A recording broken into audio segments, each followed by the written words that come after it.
नमस्कार, मैं एनआर मनोहर। इस समय मैं माता रानी के दरबार में हूं और जीण माता की आपको मैं सुंदर झांकी दिखाऊंगा। आज नवरात्रा का चौथा दिन है। मैं कैमरामैन को चाहूँगा कि माता रानी के दीदार, जहां भक्त है वो माता रानी का लाइव दीदार कर सकते हैं। आज चौथे नवरात्रा के चौथे दिन माता का जो स्वरूप है वो आपके सामने लाने की कोशिश करी है। और यहाँ पर भक्त है वो दूर दराज से भक्त आए हैं और ऐसा कहा जाता है कि अगर आज माता रानी के दीदार हो तो उनकी मनोकामना है वो पूर्ण होती है। मैं यहाँ के पुजारी, मुख्य पुजारी हैं, उनसे बात करूँगा और साथ ही जो माता रानी की धारणा है या माता रानी को लेकर जो भी यहाँ की बातें हैं वो मैं आपको लाने की कोशिश करूँगा। पुजारी जी, मुझे ये बताइए कि आज माता रानी का नवरात्रा का चौथा दिन। हाँ जी। चौथा दिन में विशेष रूप पर माता रानी के कौन से स्वरूप की पूजा होती है? पहले दिन सरस्वती, दूसरे दिन ब्रह्मचारिणी, तीसरे दिन चंद्रघंटा, चौथे दिन कुष्मांडा। आज कुष्मांडा माता की आज विशेष पूजा होती है। जो कुष्मांडा माता के बारे में थोड़ा बताइए, क्या धारणा है?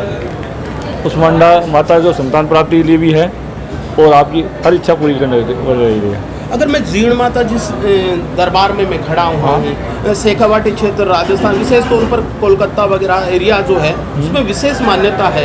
क्या लगता है कि भक्त है वो दूर दराज से आ रहे हैं? हाँ जी, ये जो यहाँ से उड़कर जो इसी क्षेत्र के जो रहने वाले थे और विदेशों में सब जगह बस गए, भारत के कोने कोने में बस गए, वो अपने यहाँ पे अपनी कुलदेवी को मनाने के लिए आते हैं। क्योंकि जिस क्षेत्र में जो लोग रहते हैं और जिनके पूर्वज जहाँ रहे हुए हैं उसी क्षेत्र के देवी देवता उनकी कुलदेवता और कुलदेवी कहलाती है। तो शेखावाटी क्षेत्र में जितने भी लोग यहाँ से प्राचीन समय में गए हुए हैं वो सब यहाँ से बाहर जाके बस गए, लेकिन उनके कुलदेवी यही कहलाती है। मतलब दूर कहीं भी अगर प्रवासी बन गए, लेकिन जीण माता का जो नवरात्रा के हैं वहाँ आते हैं वो उनको आना ही पड़ेगा।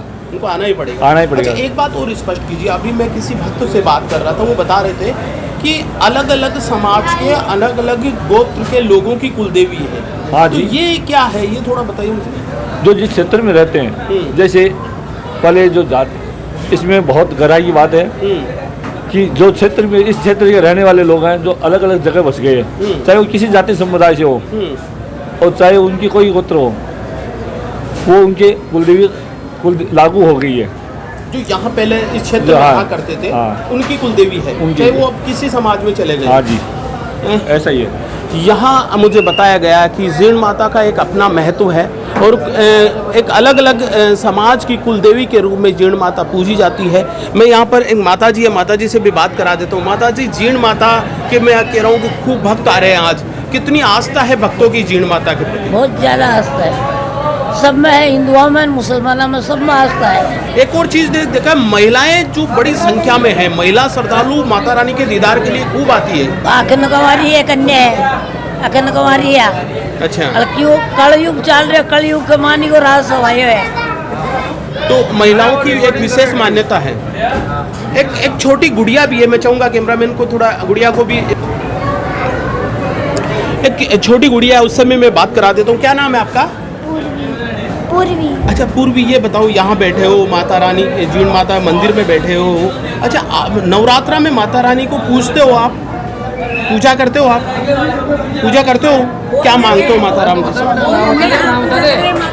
क्या मांगते हो माता रानी से? हैं? पूजा करते हो। माता रानी से क्या मांगते हो आप? सब कुछ, पढ़ाई में होशियार होने। अच्छा, कौन सी क्लास में पढ़ती हो? फोर्थ क्लास में।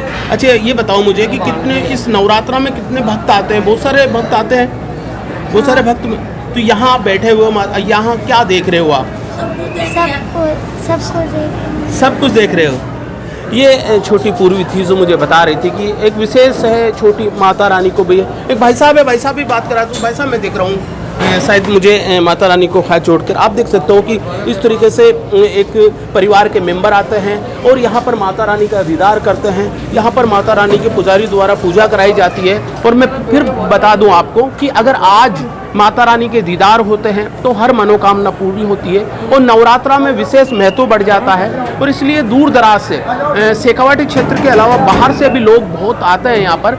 और यहाँ पर से कोई खाली नहीं जाता है, यहाँ से कोई खाली नहीं जाता है, यहाँ से कुछ लेके ही जाता है। जो यहाँ पर सच्चे मन से अरदास करे वो अरदास यहाँ पर पूरी होती है। और ऐसी धारणा और मान्यता बनी हुई है कि नवरात्रा में अगर माता रानी के दर्शन हो जाए तो वो काफ़ी पुण्य होता है और काफ़ी पवित्र होता है। इसलिए शेखावाटी क्षेत्र के साथ साथ दूर दराज के लोग भी मुझे बता रहे हैं कि माता रानी को जिस फूलों से सजाया जाता है, कलकत्ता बेंगलुरु से बाहर से आते हैं और वहाँ से माता रानी की झांकी सजाई जाती है। और नवरात्रा के लिए मैं बार बार आपको कह रहा था कि नवरात्रा में विशेष महत्व है।